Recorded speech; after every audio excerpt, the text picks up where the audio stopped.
All right. Hello, everybody. Let me get all situated here so you can see me properly. I every time I have so much going on, so I am trying to get all orientated for you guys. Welcome to the live. I absolutely am loving lives.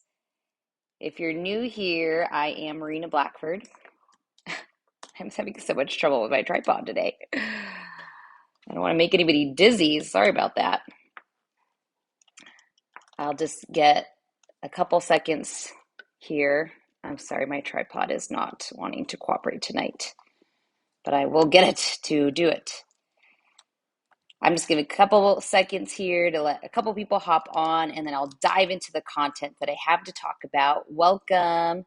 I don't see who's on here unless you comment, but I really appreciate you being here. I just see the numbers of who's on here. And I'm so sorry. I need to get a better tripod for my lives now. All right, let's do this. Let's do this. So I'm really excited about today's topic. This has come up a couple times and I've done a little bit of research, but as always, I'm providing information that worked for me, and that's my fish. Oh my gosh. I cannot get this to stay tonight. So sorry. This is life, guys. This is live. Okay. All right. I can do it. I beat cancer twice. I can do lives. You're getting me in all my glory. It is in the 80s here in Arizona, so I took it upon myself to go for a run, but it's very humid, so I'm a little hot and sweaty. Wearing one of my favorite shirts. Thank you. My hair, it's coming in. All right. This is just gonna be what it is. It's gonna be there tonight, guys. Sorry about that. All right, so yeah, it's very humid here. So I got a haircut recently. I tried to blow dry it, but this is just chemo curls that I'm rocking. And I'm just so happy. My hair's growing well. So welcome, guys. I'm Marina Blackford. I'm so happy you're here. I am not on chemo pills. My mother is on chemo pills because she, like me, is BRCA1 positive. She's been through cancer 3 times and was triple negative the first 2 times with a slight hormone positive receptor this last time. So she's on a chemo pill, and it's been really hard. It's been very fatiguing on her. And I'm hoping that she'll watch this. She might not be live, but she'll come back and watch this. Because what I'm going to talk about tonight is to help validate a lot of what you're going through as the cancer patient and somebody that might be on a chemo pill. So happy you're here. I'm going to touch on some points, and I think this is all really good stuff to hear tonight, guys. So if you haven't already subscribed, make sure you subscribe because I keep posting weekly videos. I probably post 3 to 4 videos a month, and I usually do 1 to 2 lives a month. And the lives are current information that I am obtaining through podcasts and internet research, and all evidence-based for you guys. So, welcome. All right, let's jump into it. If you don't know already, I am a 2-time breast cancer survivor. I have been through chemo twice, I've been through radiation, and I've had many, many breast surgeries. Yeah, so that medication you will go on is very common for those that might have some cancer cells left after chemo infusions or surgery. And she just commented down below with Zoleta. I think it's how you say it. It starts with X. That will help clear the cancer cells left that they may still have found. And I hear it's tolerated pretty well, but it's still going to be fatiguing like chemo can be. But if you go on my channel, my last video, I posted a vlog of my 1 year after treatment, my most recent oncology visit. There are people that have commented that are taking that medication. Please go back to that video and read the comments.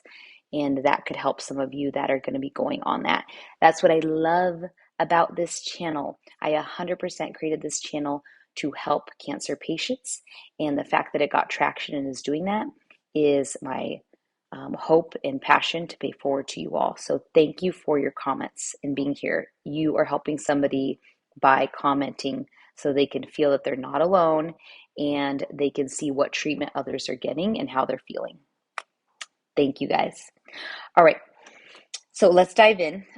So today's information was sparked by a podcast I just listened to called Women of Impact, and it's by Lisa Bilyeu. She's got this kind of funky British accent.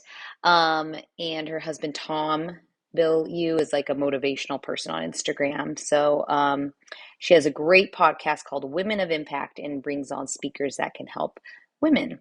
So the topic of that podcast was fasting and the insane benefits of it, is what it was titled. And she's speaking with Dr. Amy Shaw. You can find her on Instagram with the handle at fastingmd.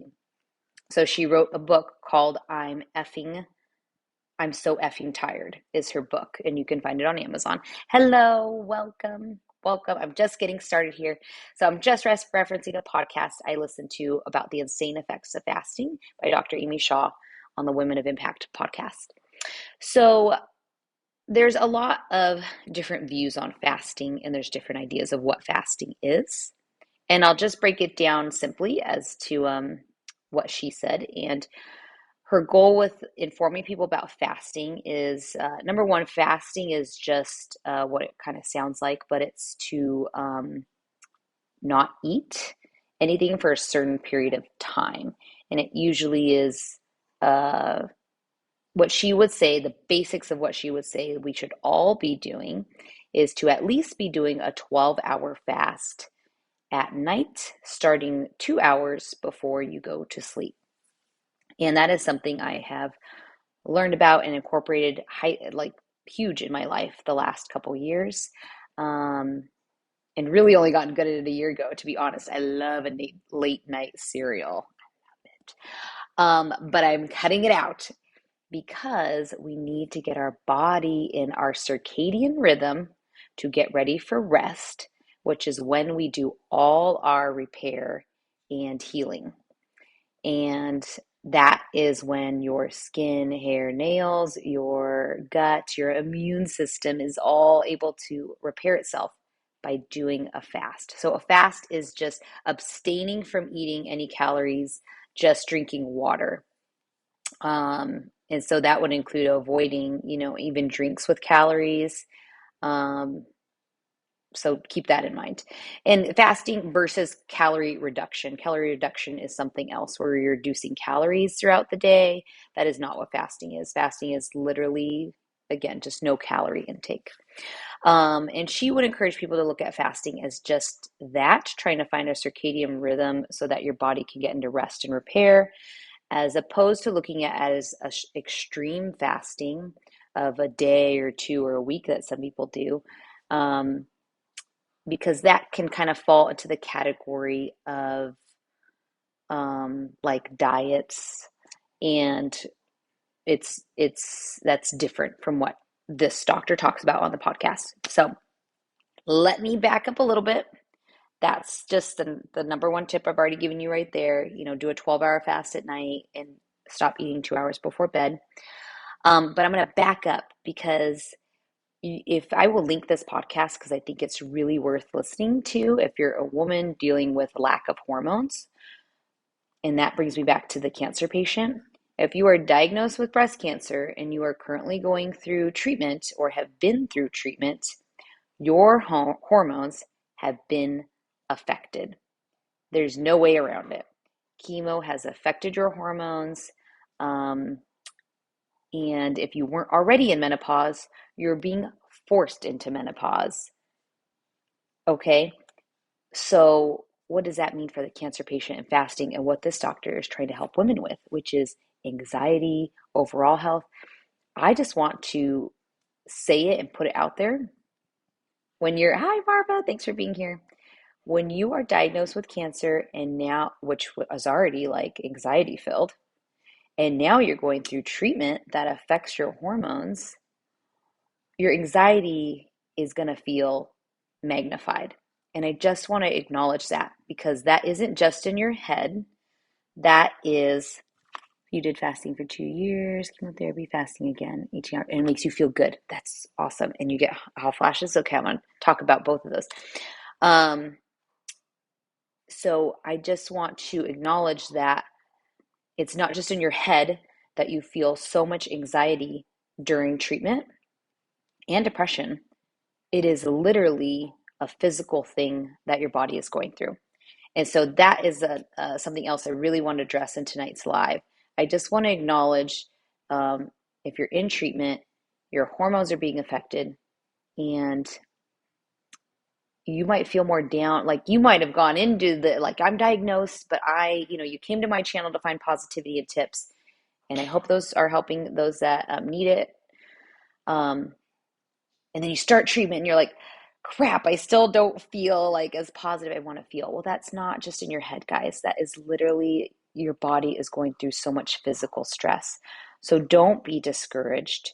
Instead, focus on all these little tips I give you to feel better. And that's all we can do, is focus on what we can control and not even like in the big picture. I've also preached this on my channel. It's what can I do today to feel better? Okay. So now I've acknowledged that. Yeah, it's just like it's kind of like, you kind of sometimes you go into this and you're like, I'm gonna beat cancer and I can do this. I see people wearing their breast cancer shirt and I'm gonna wear mine. And it's just I just want to reassure you guys, it's just on your head. So let's go back to the podcast of what you could do. Here are some simple things you can do to help you. Um, Number one, two big things she talks about to help are hormones, which again, I don't have any. I've had a full hysterectomy because of my ovarian cancer risk. But things that I can do and you can do is to protect your gut health, to do your best to improve it, and to get really good sleep, and to do the fasting I talked about. So those are the three things. So the fasting is one I already do. I shut it down. So I just had dinner right before this, and I'll go to bed in 2 hours. Um, I'm not going to eat anymore. I'm just drinking my water, which I also talk a lot about, staying hydrated during chemo. That's one thing I'm going to do. The second thing you can do is address your gut health and everything you can do to help your gut health. So, right now in America, our gut health is very poor because we do not have a varied diet. The more varied your diet is, the better your gut health is. What's a varied diet? Lots of fresh food, fruits and vegetables, beans, legumes, a very plant-based diet, to be honest, because it's anti-inflammatory. I do eat some meat. I do eat some dairy. Anytime I eat products like that, I make sure they're organic, they're grass-fed, they're pasture-raised. I mean, the more I can get of that variety, the more nutrients you're getting out of your meat, your eggs, your dairy, and you're getting actually more healthy fats from your dairy by it being from organic grass-fed animals. So just be mindful of your gut health. Am I getting a variety? Am I getting my smoothies? Am I getting my soups with broth in them? Um, are you taking a probiotic? And if you're taking one, make sure you're telling your oncology team because they always want to know supplements you're taking. It could interfere with your chemo, and I just want to make sure that you guys are communicating the whole time with the people that are helping you with your treatment. So your gut health might have been something you weren't really focused on before this, but if you want to feel good and you want to beat your cancer and not feel super anxious and not feel super depressed, it can help you guys. It can physically, literally help you.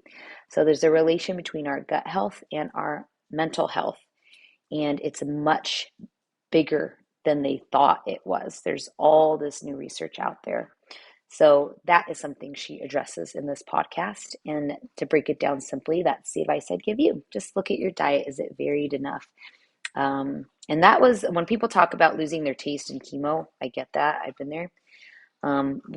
Two of the best foods or nutrients I could do was to do smoothies and to do soup. They're just tolerated easily and they usually have good stuff in it.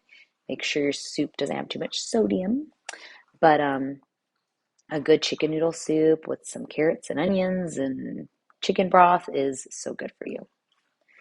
All right, and then the third thing I mentioned is the sleep. So this podcast will talk about getting good sleep.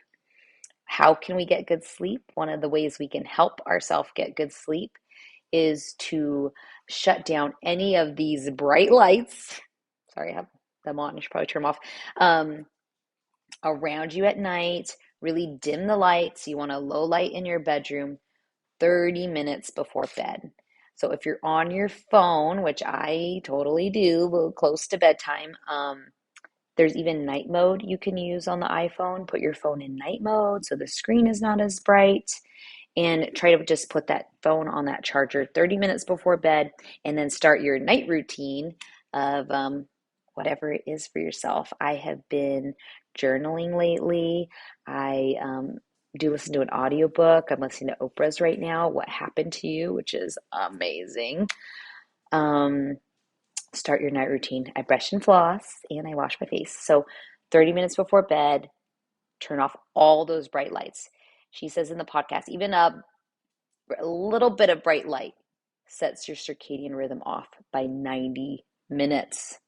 And that is like, oh, you're ready to go to bed at 10. I turned off the TV at 9:55. Good luck, because your brain is not ready. Your body's not ready. And if you get your body ready, here was the cool thing for us women and feeling better and looking better was that we get a burst of the best REM sleep that boosts our repair cells about an hour and a half after bed, I think. So she said it's about 11 p.m. ish for most of us that we get a huge anti aging burst of repair in our body if we set ourselves up for good sleep. And that's just awesome, guys. And just talking about repair all over, we're talking about for our brain, our physical health, our mental health. So that was just, these are just huge things that I took all the good stuff out of this podcast. Her book's available. You can find it on Amazon. But I want you all to always do your own research for fasting and what it will do for you. Because my next biggest thing that I would say is that we're all different, and what works for me won't always work for you.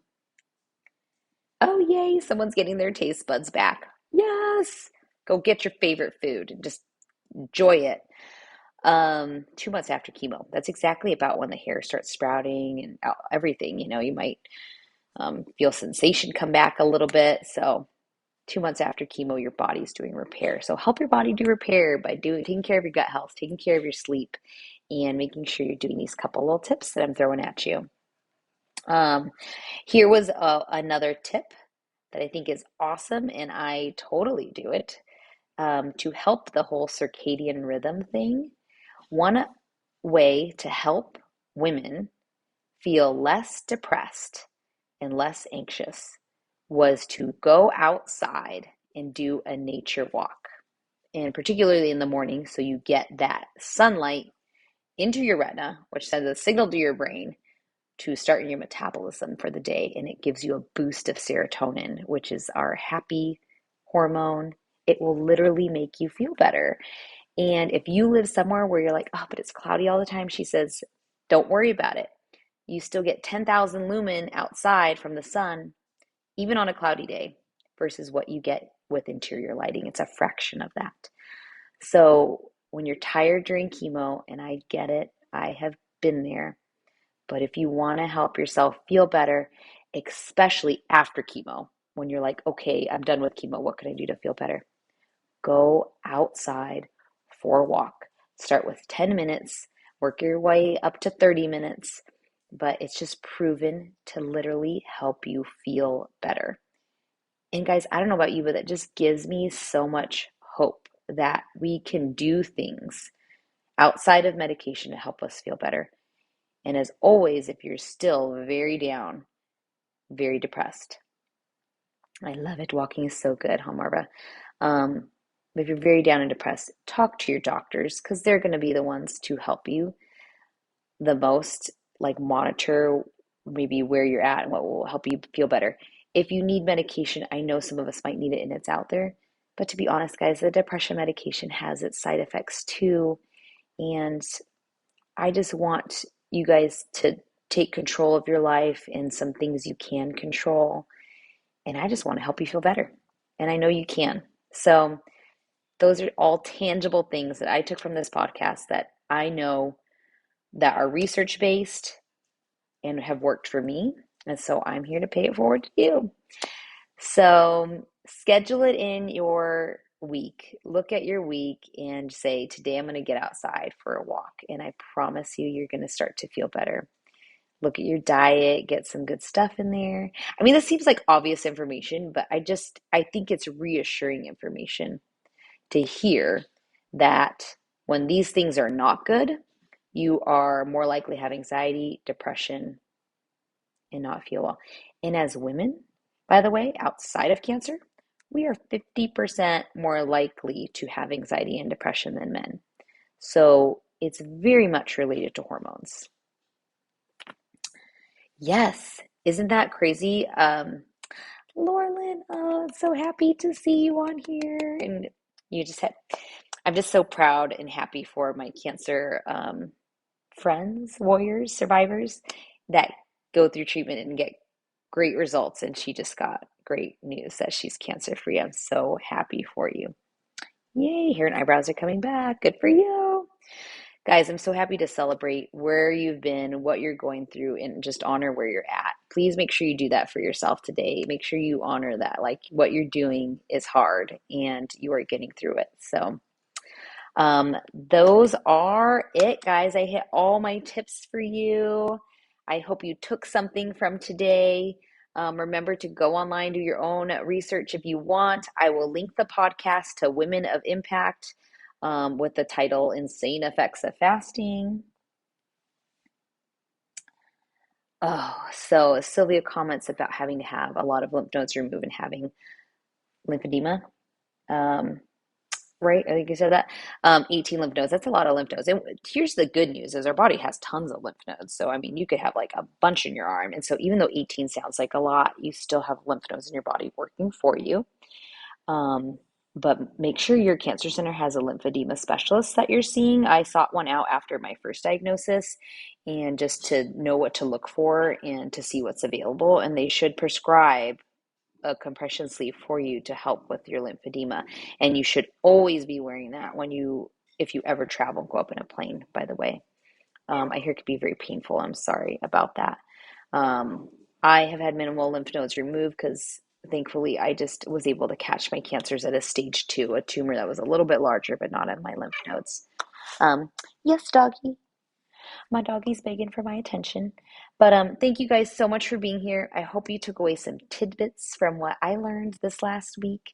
And I just look forward to seeing you all in the next video. Make sure to leave your comments. Have a great day, and I'll see you next time. Bye.